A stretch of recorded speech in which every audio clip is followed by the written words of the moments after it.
And so that's part of who I am. And these families and these people, they're like you. They have this ability that when they look through the eyes of young, they don't just see hardship, that they see potential. And I don't know how teachers and coaches and the families in that neighborhood, when they look through my eyes, my goal is to never ever have to be on welfare again. And I don't know where my path was supposed to take me as a young Indigenous boy growing up in the north end of Winnipeg, living as in poverty. Because everyone that was in my life, they always made me feel like anything was possible. I had to work hard, I had to be willing to learn, and if I said I was going to do something, I had to do it. And the encouragement that I got from people, they always made me feel like anything was possible. But most importantly, all of these people, although we were so different, our backgrounds were ethnically and maybe our socioeconomics, our stories were so different. The people in that neighborhood worked so hard to make sure that the young people, the children and the families, that they understood that no matter who you are or where you come from, you belong. And that's an incredibly powerful value. I would say that's a value that Rotaries have been so committed to, that you believe in that. That's why you have so much focus on children and young people and the things that you do. You know, when you look at the idea of belonging and all of the work and investment and services that you have provided, I mean, the work that you have done had touched me as a young boy. The connections that you have made.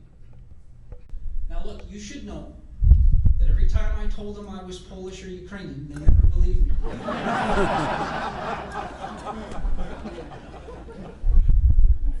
But it's an incredibly powerful value.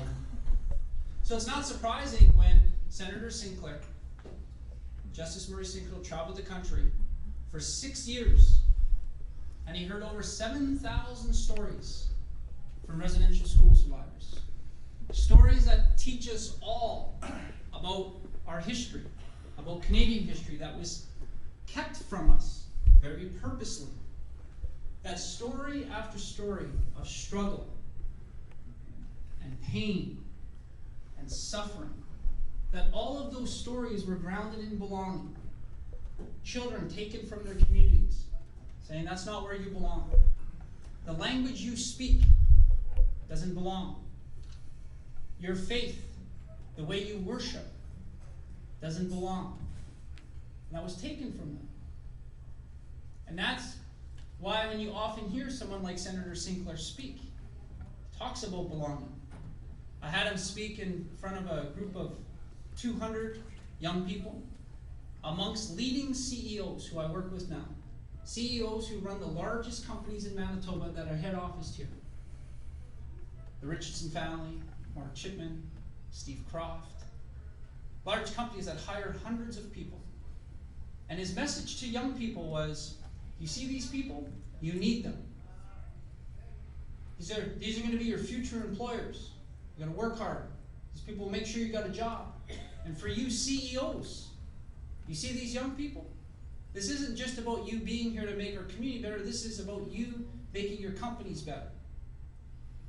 And one of the things that both of you have to do is that when the chemistry combinations changes in your workplaces, that no matter who you are or where you come from, you belong. You young people, you belong in those jobs. You CEOs, you have a responsibility to make sure that those young people know they belong there.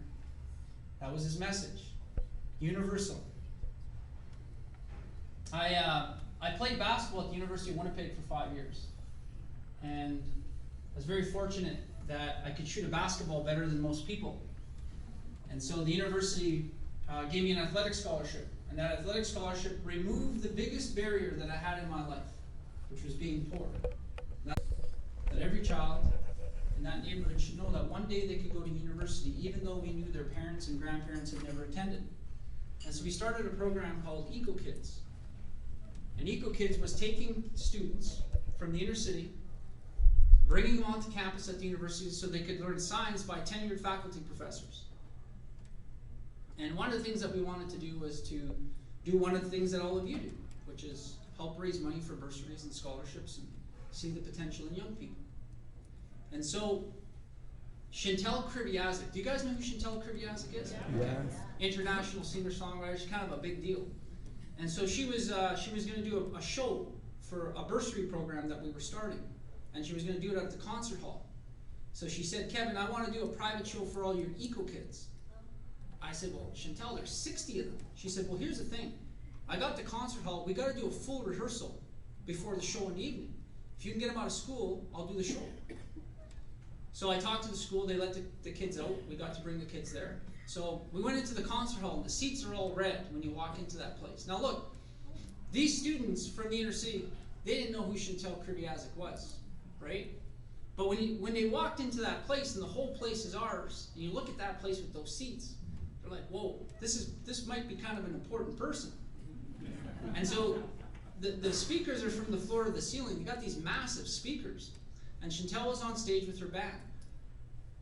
And we said to the kids, where do you want to sit? They all want to sit right in the front row, right? So Chantal hits her piano, and it literally blows us back. And there's something about music, I think you'd all agree with me, something about music is just so inspiring. And for 45 minutes, she wowed and dazzled those children. And when she was done, she had them all line up. And she had her latest CD. And she'd say, what's your name? Who do you want me to make the CD out to? They'd say, my mom, my dad. So here comes Alyssa. And as you can see, Alyssa's adorable. The other thing I want you to know about Alyssa is that she's really, really poor. She has nothing in her life. So Chantal says, what's your name? She said, my name's Alyssa. She said, well, Alyssa, who do you want me to make the CD out to? She said, can you make it out to Mrs. Wilcox? And Chantal says, Mrs. Wilcox, who's that? She said, that's my teacher. Why would this young girl, who has nothing in her life, get something from someone she knows is important? Why does she want to give that away? Because she wants to feel generous too. Because she wants to have a sense of contribution too. So think about this for a moment. The next day, Alyssa went to school, and she saw Mrs. Wilcox, and she handed her that CD. How do you think she felt? You know how I think she felt? I think she felt proud. I think the act of generosity is so powerful that she made Mrs. Wilcox feel pretty proud. I think that act of generosity, when we define it that way, made that school feel pretty proud. You see, I tell you this story because this is what you're committed to.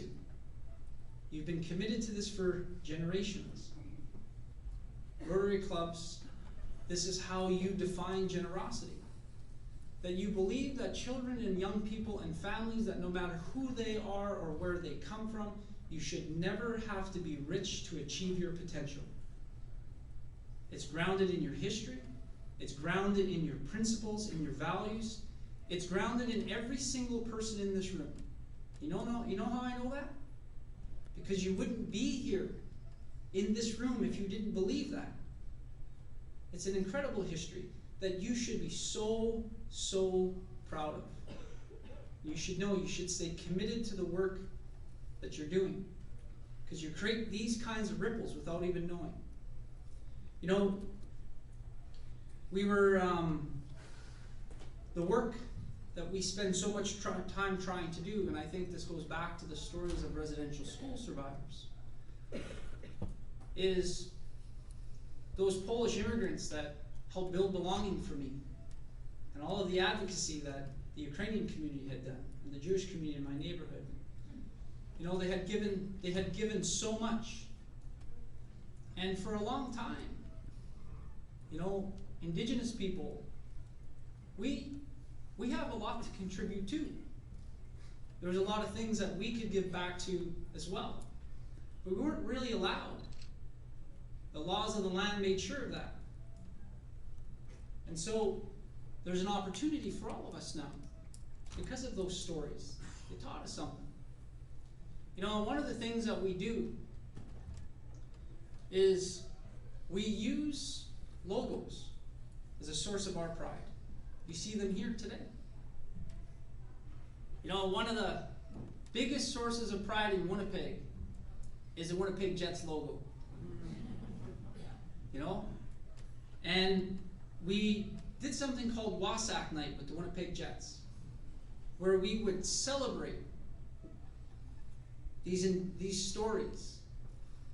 These Wasak Night stands for the Winnipeg Irish Sport Achievement Center. It was an Indigenous night with the Winnipeg Jets. You know, one of the things that we have to understand is that you can't talk about the history of Canada, you can't talk about the history of Manitoba without talking about Indigenous people, those stories, those songs, those teachings. So you should know that if you're a Manitoban or you're a Canadian, that these stories are as much of your history as it is mine. But we can't tell people that. We have to show people that. And the best way we can show people is to celebrate those things.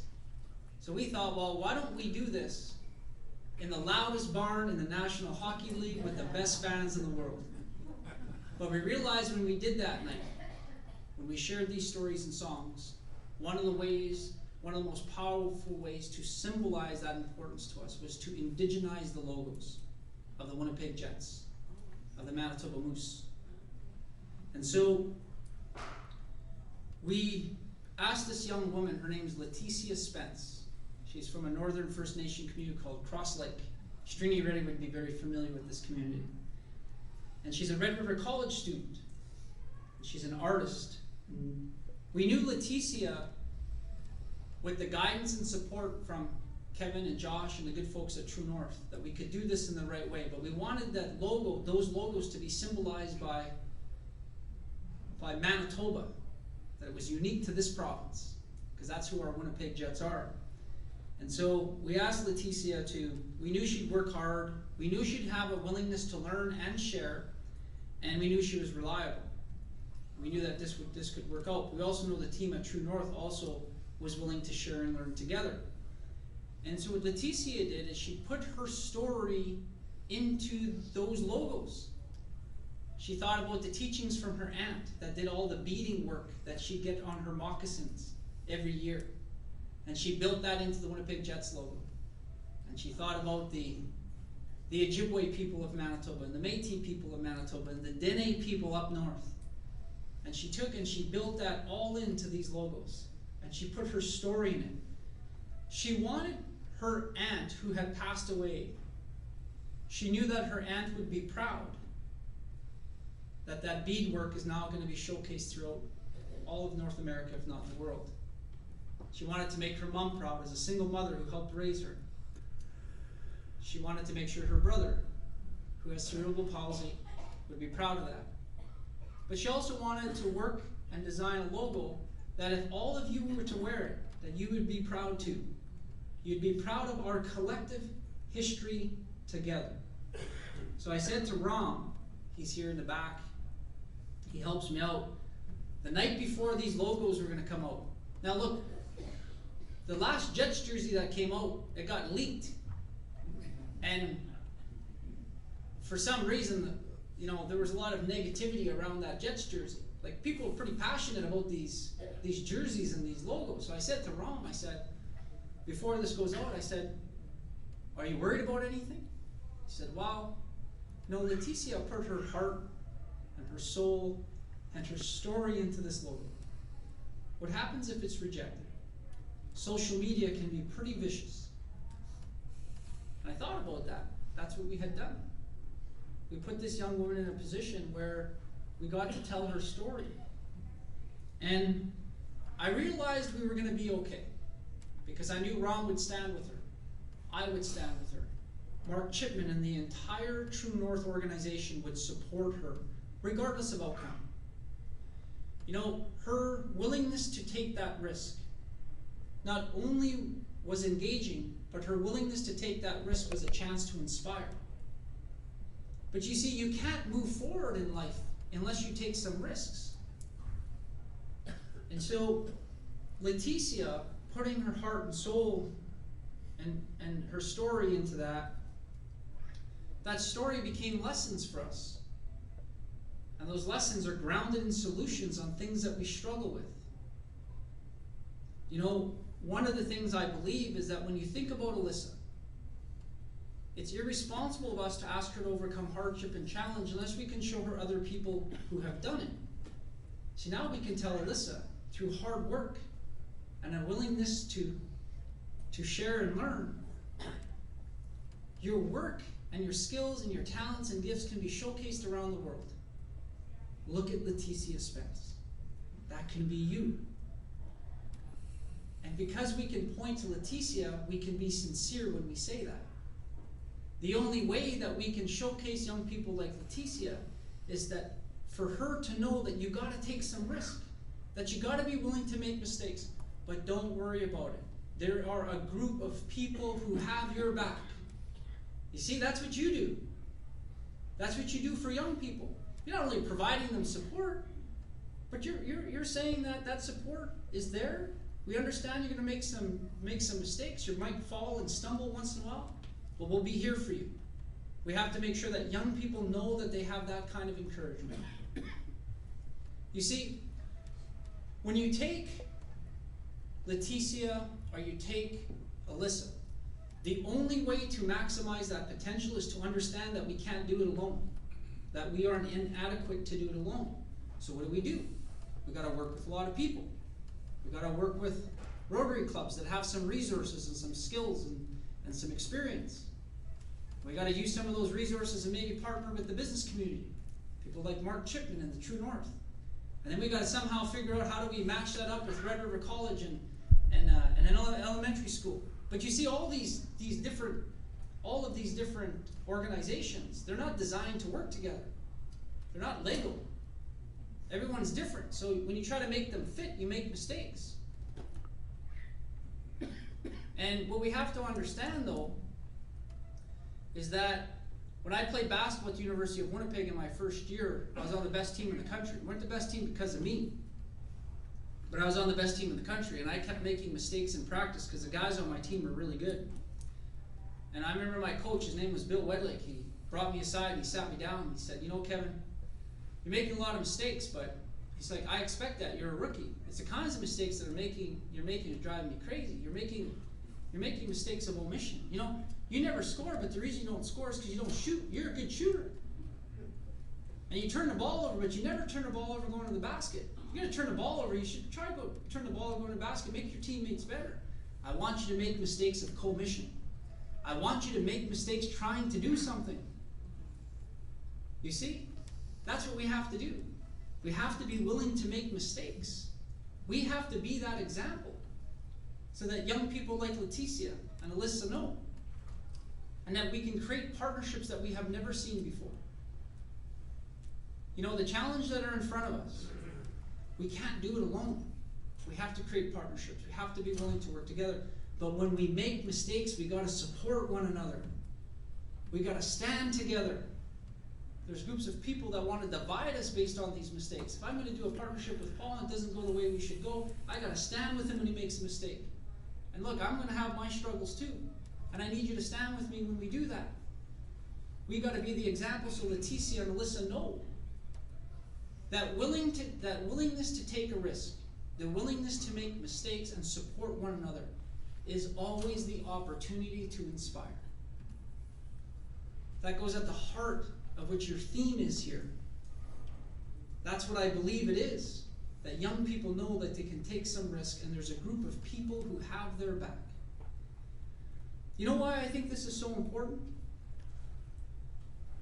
You know, the idea of trying to instill this sense of independence, telling young people they got to work hard and they got to be willing to learn. Best leaders never stop learning. And they got to be reliable.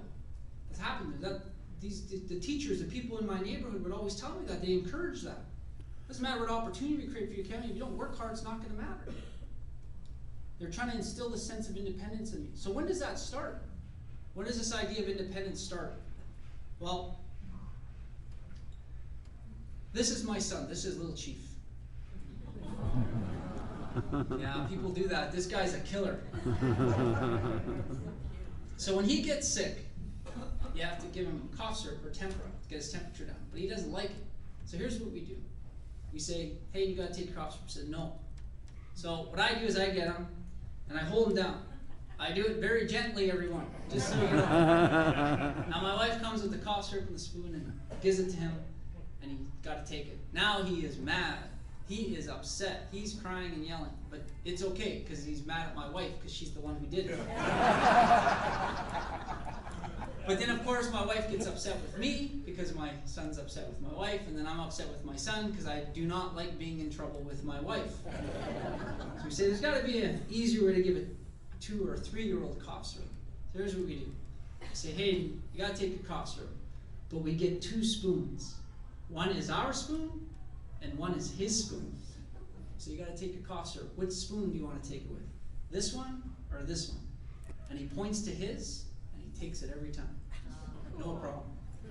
Even at the age of 3, he wants to have choice. What is the #1 thing that poverty takes away from people? Now, I wish I could tell you that's the worst thing about poverty, but it isn't. The worst thing about being poor is that when we offer something to someone who's poor, a family, and they say, no, it's not for them. I say, what? You should be grateful that I'm willing to help you. You should be happy that I'm willing to give you this. And when we do that, we're judging people. And when we judge people, we embarrass them. And when you embarrassed enough times, that embarrassment turns to shame. You carry shame long enough, it turns to stigma. And when we have stigma, we are in big trouble. What works for a family in Winnipeg's North End may or may not work for a family in Steinbach. What works for a family in Steinbach may or may not work for a family in Opaskwayak. The best that we can do is to offer lots of people lots of choice. So, look at these 3 guys. These are my boys. How many times do you think they're going to tell me no?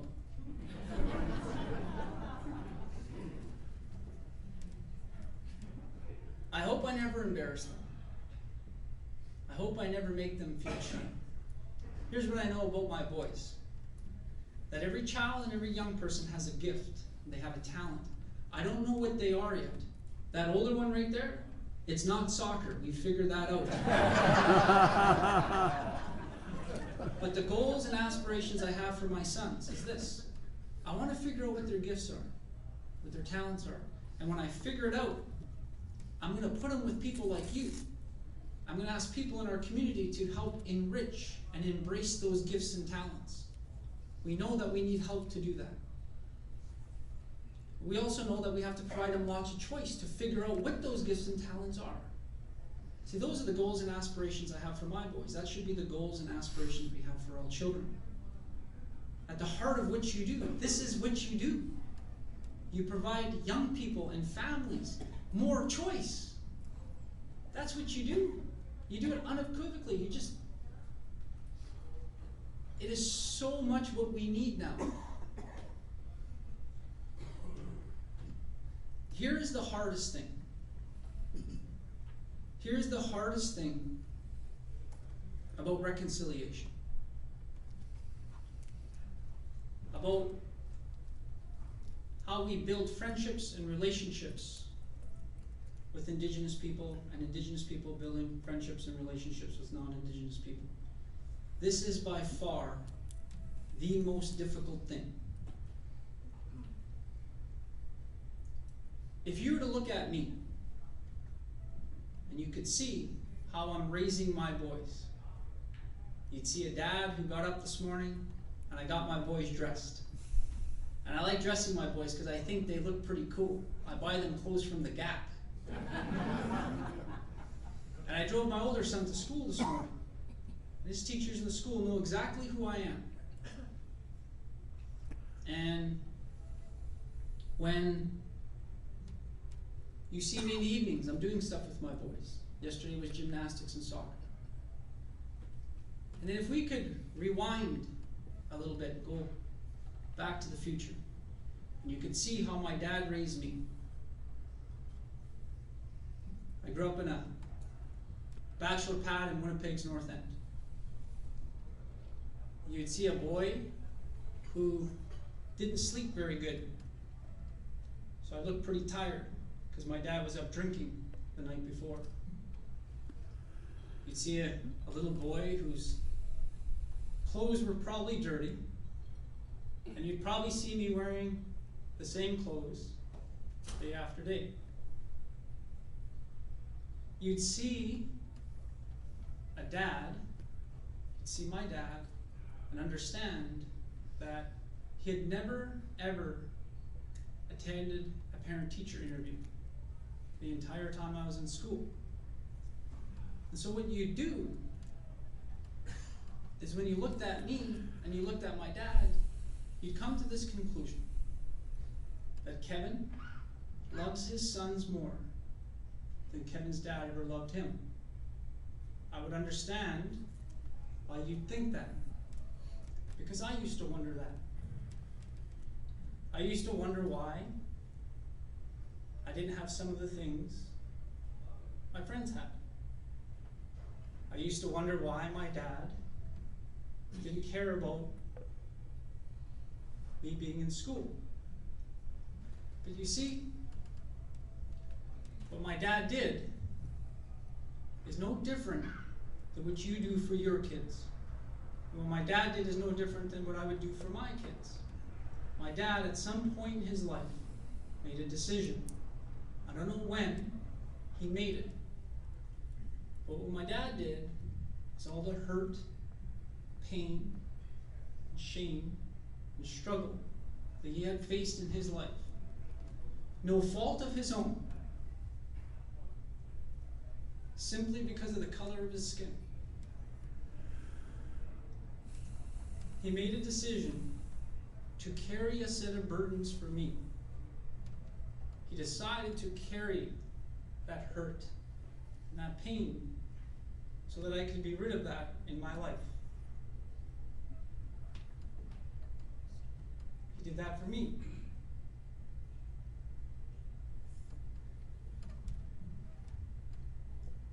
And I know that now because a group of survivors of residential school came forward and told their stories. And I learned more about my family history because of it.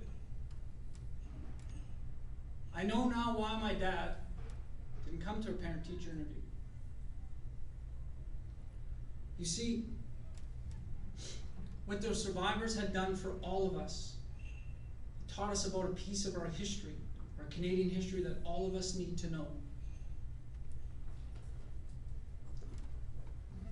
What I'd want you to know is that, and what I know how much I love my sons, but I know now that my dad loved his son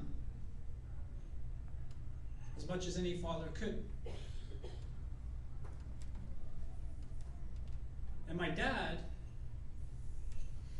like all of you for your kids, did the best he could. You see, what my father wanted for me is no different than what you want for your kids. What my dad wanted for me is no different than I want for my kids. It's simply this. He wanted me to be proud of who I am. He wanted me to be proud of where I'm from. I wish I could tell him that I am. That I am proud. That I'm proud of our name. That I'm proud to share that name with his grandchildren he never met. And if my dad was here, and maybe he is, and he could see us today, and he could see all of you, and your willingness to listen to his son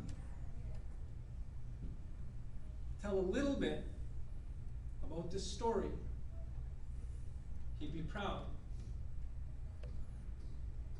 This is the hardest thing to convey to people about why reconciliation is not only difficult, but probably one of the most important things that we need to do. Because our population's young, and it's getting younger, and our Indigenous community is growing 4 times faster than any other demographic. You know, if I brought a group of young people in here today, in the neighborhood that I used to represent, from schools like William White and Nichimakwa, these are young people who struggle. And I got them to come in here, and they came in here, and they lined up. Grade 1s, 2s, 3s, grade 4, 5, 6ers. I'd say, look at these people. They all line up, and they'd look at you, just like I'm looking at you now. I'd say to them, what do you think? You know what they think? They think that you've had a perfect life. They think that the things that you went through is nothing compared to what they're going through. I know that isn't true. You know, maybe you didn't grow up on social assistance like me, but here's what I know about your history, is that there's real poverty there, and there's real suffering in your family history. There is absolutely no question about it. And maybe your father didn't pass away from alcoholism, but every single person in this room, there is someone that you deeply love and care about that has struggled with alcohol. No matter how hard we try to connect through strengths, we will always be more connected through our vulnerabilities. Young people need to know more now than ever before their own story, about where they come from and the people who help them. We have to make sure of that. My boys need to know who their grandfather is, but not what made my dad good, about the struggles he went through. That's what your kids need to know. The young people that you support every day, they need to know the struggles that all of you have gone through. You see, when we connect through vulnerability, I don't like talking about my dad. I find it hard. And I have to make myself vulnerable when I do it. But it's important I do. And here's why. I can't talk about my father without being vulnerable. So automatically I'm sincere in what I'm saying. Why is sincerity so important? Because it builds understanding. Our stories in this room are different. Our backgrounds are different. So we need to build some understanding around that. You know a little bit more about me now. But here's what's most important. You can understand where I'm coming from. Racism, sexism, alcoholism, poverty, addiction. We can overcome it all, as long as we're willing to work together. The way in which we find ways to work together and to cooperate is to build understanding. The way you build understanding is through a sincere approach that's grounded in vulnerability. Young people need to know this. They're living in an age of social media where there's 5, 10, 15 filters. They're trying so hard to connect on what makes them good. We got to be the example. They need to know your story. So they're grateful and they're thankful of what they got. That's how I feel. I feel grateful and thankful because I know my dad's story. Young people need to know that more now than ever before.